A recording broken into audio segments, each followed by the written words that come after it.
Hello students, तो चलिए आज हम लोग शुरुआत करते हैं क्लास 9 के एक्सरसाइज 9.1 के क्वेश्चन नंबर 2 का, जो कि है if two equal chords of a circle intersect within the circle prove that the segments of one chord are equal to corresponding segments of the other chord. तो इस question में हम लोगों को क्या बोला गया है कि हमारे पास एक सर्कल है और उस सर्कल का जो दो कॉर्ड्स है वो एक दूसरे को इंटरसेक्ट कर रहा है और जो दोनों कॉर्ड्स है वो आपस में इक्वल भी है और सर्कल के अंदर वो दोनों एक दूसरे को इंटरसेक्ट भी कर रहा है। तो हम लोगों को ये प्रूव करके दिखाना है कि उस सर्कल का जो सेगमेंट्स बनेगा, मतलब वो जो कॉर्ड है वो थोड़ा कुछ पार्ट्स में डिवाइड हो जाएगा, तो वो डिवाइडेड पार्ट जो है वो कॉरस्पॉन्डिंग पार्ट्स दूसरे वाले कॉर्ड के इक्वल होना चाहिए। बोल करके तो समझ में आएगा नहीं, तो हम लोग फिगर से समझ लेते हैं। देखिए, मान लीजिए हमारे पास एक सर्कल है। वाह, क्या परफेक्ट सर्कल बना है क्या। उसके बाद मान लीजिए ये हमारा सेंटर है और सेंटर हम लोग हमेशा ओ मानते हैं। आप लोग चाहो तो कुछ और भी मान सकते हो। अब सबसे पहले इसमें क्या बोला कि टू इक्वल कॉर्ड्स इंटरसेक्ट कर रहा है, तो हम लोग दो इक्वल कॉर्ड ड्रॉ कर लेते हैं। मान लीजिए एक कॉर्ड हमारा ये है और दूसरा कॉर्ड हमारा ये है और दोनों एक दूसरे को इंटरसेक्ट कर रहा है, ठीक है, और दोनों इक्वल है। तो इसका नाम हम लोग मान लेते हैं ए बी और इस वाले कॉर्ड का नाम मान लेते हैं सी डी और मान लेते हैं कि ये पॉइंट ई पर इंटरसेक्ट कर रहा है। तो हम लोगों को क्या प्रूव करना है कि इसका जो सेगमेंट्स बना है कॉर्ड का वो आपस में कॉरस्पॉन्डिंग पार्ट्स के इक्वल है, मतलब कि ए ई जो होगा वो दूसरे वाले कॉर्ड के ईडी के बराबर होगा, वहीं पर ईबी जो होगा वो दूसरे वाले कॉर्ड के सीई के बराबर होगा। होप सो अब आप लोगों को ये समझ में आ गया होगा। अब हम लोग क्या करते हैं, इसमें सबसे पहले तो कंस्ट्रक्शन करेंगे। कंस्ट्रक्शन क्या करेंगे कि हम लोग सेंटर से कॉर्ड ए बी पर एक परपेंडिकुलर ड्रॉ करेंगे जिसका नाम रख लेते हैं ओ एम, और सेम चीज इसमें हम लोग क्या करेंगे कि फिर से सेंटर से हम लोग एक 90 डिग्री का या परपेंडिकुलर लाइन ड्रॉ करेंगे सी डी पे जिसका नाम रखेंगे ओ एन, और उसके बाद हम लोग ओ ई को भी ज्वाइन कर देंगे। अब सिंपली हम लोग क्या करेंगे, ये दोनों जो कॉन्ग्रुएंट सर्कल्स है, मतलब सर्कल्स जो है उसको कॉन्ग्रुएंट प्रूफ करेंगे और उसके बाद अपना काम करते रहेंगे। तो चलिए शुरुआत करते हैं। तो सबसे पहले तो जो जो हमने अज्यूम करा है वो लिख लेते हैं। हम लोग क्या लिखेंगे, let there be a circle with two equal chords. हम लोग क्या अज्यूम किए कि एक सर्कल है जिसका टू इक्वल कॉर्ड्स है। तो इसमें सबसे पहले तो हम लोग क्या लिखेंगे कि A B is equals to C D. हम लोग को गिवन था कि दोनों कॉर्ड जो है वो इक्वल है, या यहाँ पर एक लाइन और हम लोग क्या ऐड कर सकते हैं, with two equal chords A B and C D. ठीक है, होप सो इतना समझ में आया होगा। अब कंस्ट्रक्शन इसमें हमने क्या करा है, थ्रू कंस्ट्रक्ट। क्या कंस्ट्रक्ट करा है हमने, तो सबसे पहले तो हम लोग क्या लिखेंगे कि draw O M perpendicular on A B. दूसरा हमने क्या करा है, तो draw O N perpendicular on C D, ये दूसरा हो गया। और तीसरा हम लोग क्या करेंगे, तो ज्वाइन ओ ई, हो गया। कोई दिक्कत।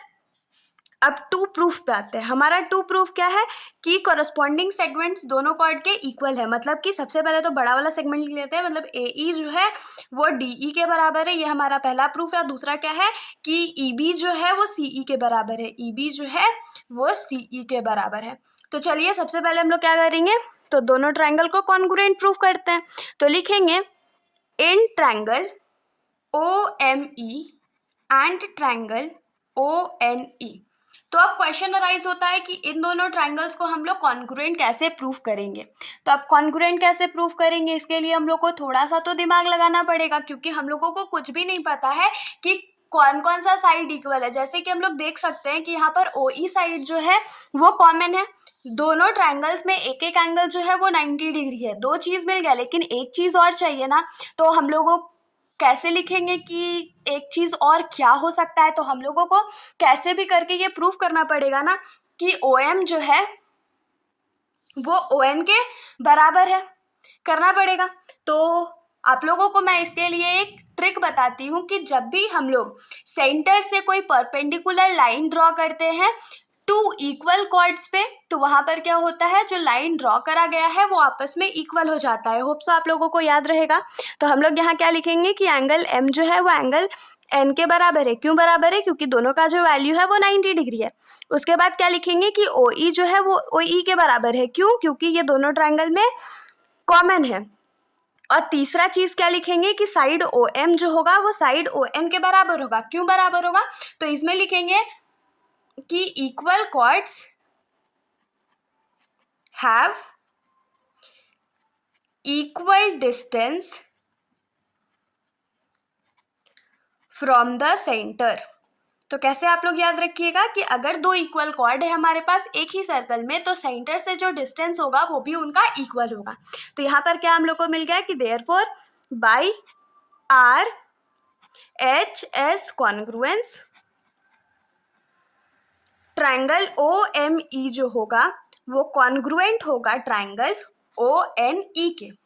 ये तो मिल गया, लेकिन हम लोगों को ये थोड़ी प्रूफ करना था। हम लोग क्या करते हैं, यहाँ पर जो भी सीपीसीटी से मिल रहा है वो हम लोग लिख लेते हैं। जैसे कि हम लोग को यहाँ से सीपीसीटी से क्या मिलेगा कि एम ई जो है वो एन ई के बराबर है, यही मिलेगा ना। तो यहाँ पर क्या लिख लेते हैं कि इम्प्लाइज दैट एम ई जो है वो एन ई के बराबर है थ्रू सीपीसीटी। इसको मान लेते हैं इक्वेशन नंबर 1। लेकिन हम लोगों को क्या प्रूफ करना है कि ए ई जो है वो डी ई के बराबर है। तो यहाँ पर हम लोगों को एम ई तो मिल गया और ई एन तो आपस में इक्वल मिल गया, लेकिन अगर हम लोगों को ए एम और एन डी जो है वो भी आपस में इक्वल मिल गया, तब हम लोग लिख पाएंगे कि ए ई जो होगा वो ई एन के बराबर होगा। क्यों? क्योंकि हमने एक एग्जाम्पल पढ़ा था ना कि equals added to the equals are always equal. इसीलिए तो अब हम लोग क्या करते हैं, दिमाग लगा करके ये प्रूफ करते हैं कि ए एम जो होगा वो एन डी के बराबर होगा। तो इसको प्रूफ करने के लिए हम लोगों को थोड़ा मेहनत तो करना पड़ेगा। तो हम लोग क्या लिखेंगे कि सबसे पहले हम लोग लिखेंगे कि since O M is perpendicular on A B. अब ओ एम जो है वो परपेंडिकुलर है ए बी पे। ये हम लोगों को कैसे पता है? तो बाय कंस्ट्रक्शन, हम लोग को कंस्ट्रक्शन के थ्रू ये पता है।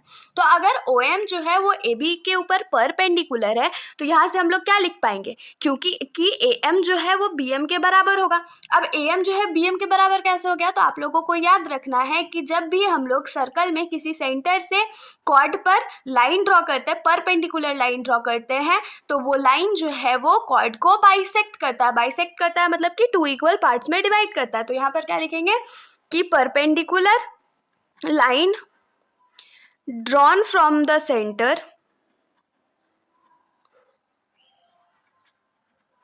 Bisects the chord. Hope so आप लोगों को इतना समझ में आया होगा। अब मान लीजिए कि ए एम जो है वो बी एम के बराबर है। आप लोग फिगर में देखते चलिएगा, ए एम जो है अगर बी एम के बराबर है तो उसको हम लोग क्या लिख सकते हैं कि वो हाफ ऑफ ए बी के बराबर होगा। मतलब ए एम जो है वो भी ए बी का आधा है और बी एम जो है वो भी ए बी का आधा है। इसमें तो कोई दिक्कत नहीं होगा। अब सिमिलरली हम लोग इसमें क्या करने वाले हैं, फिर से लिखेंगे कि since this time O N is perpendicular on C D. ये भी हम लोगों को कैसे पता है? तो कंस्ट्रक्शन से पता है, क्योंकि हमने ये कंस्ट्रक्शन में लिखा था कि draw O N perpendicular on C D. तो देयरफॉर यहाँ से हम लोग क्या लिख पाएंगे कि सी एन जो होगा वो डी एन के बराबर होगा। सेम चीज इसमें भी अप्लाई होता है कि perpendicular line drawn from the centre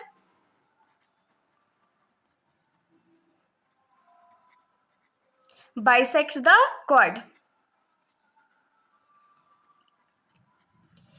hope so इतना आप लोगों को समझ में आया। आप सेम चीज इसके साथ भी हम लोग करने वाले हैं कि सी एन जो है वो डी एन के बराबर है और दोनों किसके हाफ के बराबर होगा? तो सी डी का हाफ के बराबर होगा। सी एन जो होगा वो भी हाफ ऑफ सी डी होगा और डी एन जो होगा वो भी हाफ ऑफ सी डी होगा। अब देखिए, हम लोगों को क्वेश्चन में गिवन क्या था कि ए बी जो है वो सी डी के बराबर है, बट वी नो, हम लोगों को क्या पता था कि ए बी जो है वो सी डी के बराबर है। और हम लोगों को कैसे पता? तो ये हम लोगों को क्वेश्चन में गिवन था। तो क्वेश्चन में गिवन था तो अगर दोनों साइड हम लोग हाफ मल्टीप्लाई कर देते हैं तो कोई समस्या होगा क्या? बिल्कुल भी नहीं होगा। तो हाफ ऑफ ए बी किसके बराबर हो जाएगा? हाफ ऑफ सी डी के। तो हाफ ऑफ ए बी के जगह हम लोग ए एम भी लिख सकते हैं और हाफ ऑफ सी डी के बदले हम लोग सी एन भी लिख सकते हैं। सेम चीज से हम लोग क्या कर सकते हैं, तो हाफ ऑफ ए बी के जगह हम लोग बी एम भी लिख सकते हैं और हाफ ऑफ सी डी के जगह हम लोग डीएन भी लिख सकते हैं। यहाँ पर हमने लिखा है तो आप लोग यहाँ से देख सकते हो। तो अब अगर हम लोग इसको माने कि फ्रॉम अबव ऊपर से हम लोग क्या लिख सकते हैं कि ये चारों आपस में इक्वल होगा ना, क्योंकि अगर ए बी और सी डी आपस में इक्वल है तो ये दोनों का जो हाफ ऑफ पार्ट होगा वो भी तो आपस में इक्वल होगा। तो फ्रॉम अब हम लोग क्या लिखेंगे कि ए एम जो है वो बी एम के भी बराबर है, सी एन के भी बराबर है और डी एन के भी बराबर है। इसको मानिए इक्वेशन नंबर 2। अब हम लोग क्या करते हैं, तो जो हमने अभी इक्वेशन नंबर 1 में निकाला था सीपीसीटी से, उसमें क्या करेंगे तो कुछ कुछ ऐड करके आंसर ले आएंगे। तो कैसे ले आएंगे, चलिए देखते हैं। तो देखिए इक्वेशन नंबर 1 में हमने क्या फाइंड आउट करा था कि एम ई जो है वो एन ई के बराबर है, और हम लोगों को क्या चाहिए कि ए ई जो है वो डी ई के बराबर है। तो उसके लिए हम लोग क्या करते हैं, दोनों साइड ना ए एम ऐड कर देते हैं। तो यहाँ पर क्या लिखेंगे कि फ्रॉम इक्वेशन 1, इक्वेशन नंबर 1 से हम लोग क्या लिख सकते हैं कि एम ई जो है वो एन ई के बराबर है। ये हमने इक्वेशन नंबर 1 में प्रूव करा था कॉन्ग्रुएंसी प्रूफ करके। यहाँ पर ये वाला जो लाइन है वो ज्वाइंट है, ठीक है। और उसके बाद हम लोग इसमें क्या करते हैं, adding A M both sides. हम लोग दोनों साइड ए एम को ऐड कर देते हैं, मतलब कि एम ई में अगर ए एम ऐड करेंगे तभी तो वो ए ई बनेगा ना। तो यहाँ पर क्या हो जाएगा, A M plus M E is equals to N E plus A M. लेकिन कॉमन सेंस वाली बात क्या है कि हम लोग एन ई में ए एम तो ऐड ही नहीं कर सकते हैं। लेकिन अभी इक्वेशन नंबर 2 में हमने क्या प्रूफ करा था कि ए एम जो है वो एन डी या डी एन के भी तो बराबर है ना, तो हम लोग एक्सचेंज कर देते हैं। तो यहाँ पर रहने देते हैं A M plus M E is equals to N E plus N D लिख देते हैं। और यहाँ पर क्या लिखेंगे, तो from equation number 2, equation number 2 में अभी हमने चारों पार्ट्स को इक्वल प्रूफ करा था। अब हम लोग किस पे आ जाते हैं, तो अब ऐड कर लेते हैं। तो ए एम में अगर एम ई ऐड करेंगे तो क्या हो जाएगा, ए ई बन जाएगा। वहीं पर अगर एन ई में एन डी ऐड कर देंगे तो वो डी ई बन जाएगा। इसको मानिए इक्वेशन नंबर 3। पहला तो हमारा सेगमेंट प्रूव हो गया ना कि ए ई सेगमेंट जो है वो डी ई सेगमेंट के बराबर है। अब हम लोग क्या करने वाले हैं, तो अब हम लोग एक और ऐसा ट्रिक लगाने वाले हैं जिससे ये क्वेश्चन सॉल्व हो जाएगा। अब फ्रॉम इक्वेशन 2,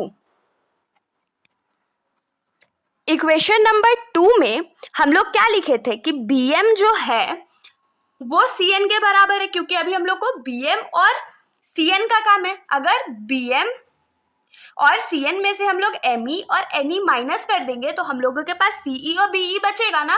तो इक्वेशन नंबर 2 में हमने क्या प्रूफ करा था कि बी एम जो है वो सी एन के बराबर है, प्रूफ करा था। अब हम लोग क्या करेंगे, तो सब्ट्रैक्टिंग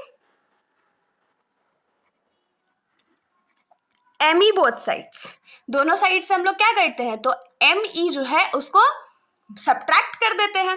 तो यहाँ पर क्या हो जाएगा, B M minus M E is equals to C N minus M E.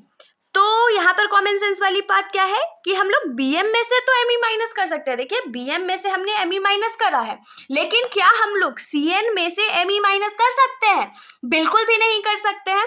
तो यहाँ पर क्या लिखेंगे, C N minus M E के जगह क्या लिखेंगे, एन ई। एन ई क्यों लिख देंगे, क्योंकि हम लोगों को पता है कि हम लोग पहला तो एम ई माइनस नहीं कर सकते और दूसरा एम ई और एन ई जो है वो आपस में बराबर है। तो फ्रॉम इक्वेशन 1 भी लिख सकते हो या डायरेक्ट लिख सकते हो कि सिंस एम ई जो है वो एन ई के बराबर है। तो अगर बी एम में से हम लोग एम ई माइनस कर देंगे तो हम लोग के पास क्या बचेगा, बी ई बचेगा। और सी एन में से अगर हम लोग एन ई माइनस कर देंगे तो हम लोग के पास क्या बचेगा, तो सी ई बचेगा। इसको मानते हैं इक्वेशन नंबर 4। अब यहाँ पर क्या लिखेंगे कि from equation 3 and 4, equation number 3 से हम लोग को क्या मिला कि ए ई जो है वो डी ई के बराबर है, और इक्वेशन नंबर 4 से क्या मिला कि बी ई जो है वो सी ई के बराबर है। और यही तो हम लोगों को प्रूफ करना था। आप लोग अपने 2 प्रूफ में भी जाके देख सकते हो कि हम लोगों को यही प्रूफ करना था। तो अब हम लोग क्या लिख देंगे कि hence the segments of one chord are equal to the segments of, या corresponding segment लिख दीजिए, of the corresponding segments of the other chord। तो इसके साथ हमारा ये जो सोल्यूशन है यहीं पर ख़त्म हो जाता है। अगर आप लोगों को कोई भी डाउट हो तो आप लोग बेशक कमेंट सेक्शन में पूछ सकते हो, वरना अगर आप लोगों को वीडियो अच्छी लगी तो वीडियो को लाइक करिएगा और मेरे चैनल को बिना सब्सक्राइब करे कहीं मत जाइएगा। Thank you.